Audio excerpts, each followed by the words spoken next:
There is a moment most people recognize. You're about to say something true, something that costs you, and your chest tightens.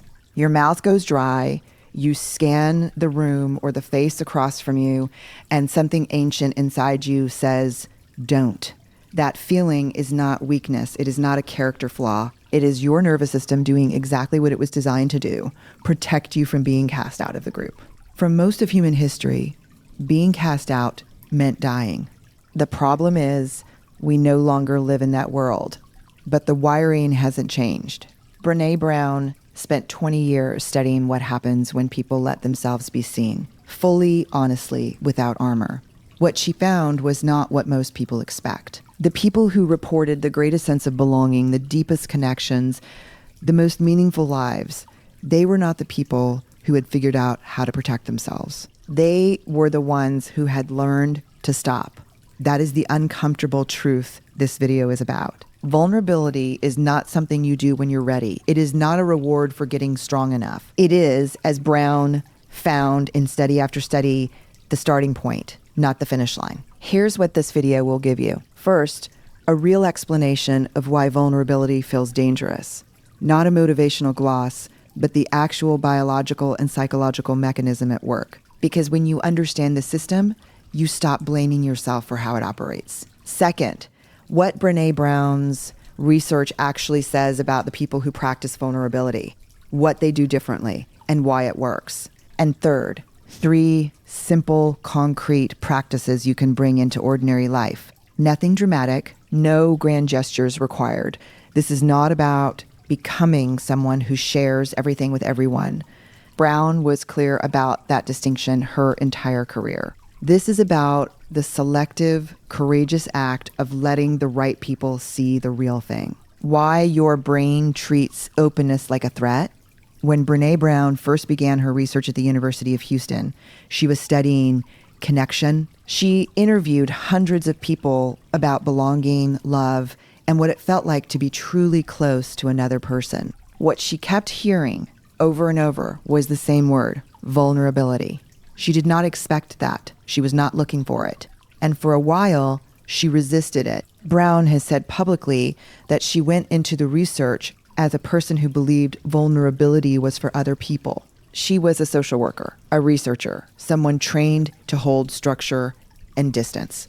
The idea that the thing she was studying was also the thing she was avoiding, that took time to sit with.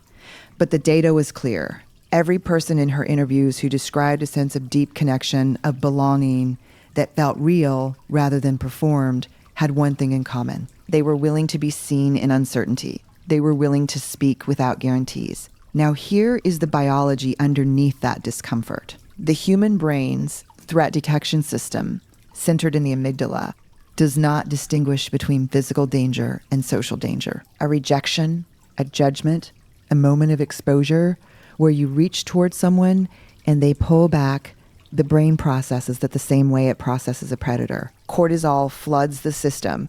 The body prepares to fight or run or freeze. This is not metaphor. Dr. Matthew Lieberman at UCLA conducted research published in 2003 showing that social pain activates the same neural pathways as physical pain. When you get hurt by someone's rejection, your brain responds in a way that overlaps with how it responds to a broken bone.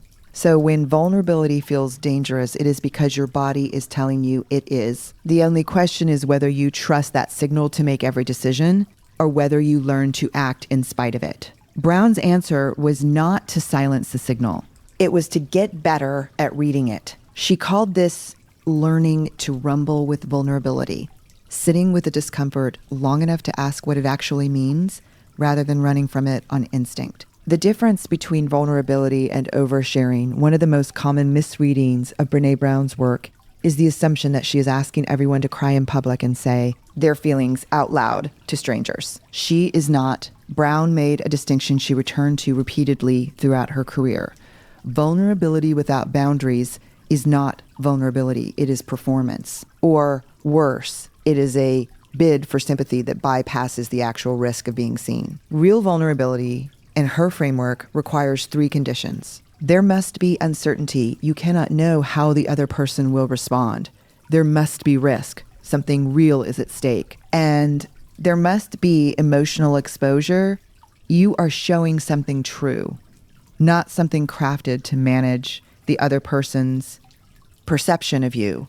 Oversharing, by contrast, often does the opposite of what it looks like. It can be a way of flooding the space so that no one asks the harder questions. It can be armor that looks like openness. Brown told a story in several interviews about a conversation she had with a friend who said, after hearing her talk about vulnerability on stage, "You don't actually do this, do you? You just research it." That landed because the friend was right. Brown could talk about vulnerability with great precision. Living it was another matter. The turning point in her own practice was not a dramatic revelation. It was small. It was choosing in one conversation at a time to say the true thing instead of the safe thing. That is the practice. 3 ways to practice vulnerability in ordinary life. Brown was a researcher first. She did not traffic in vague inspiration, so the practices drawn from her work are specific. The first is what she called a vulnerability inventory. At the end of the day, ask yourself one question. Was I honest today when honesty cost me something? Not brutally honest, not performatively honest, just true in a moment where silence would have been easier. If the answer is no, that is information, not judgment. Information. The second practice is learning to sit with I don't know.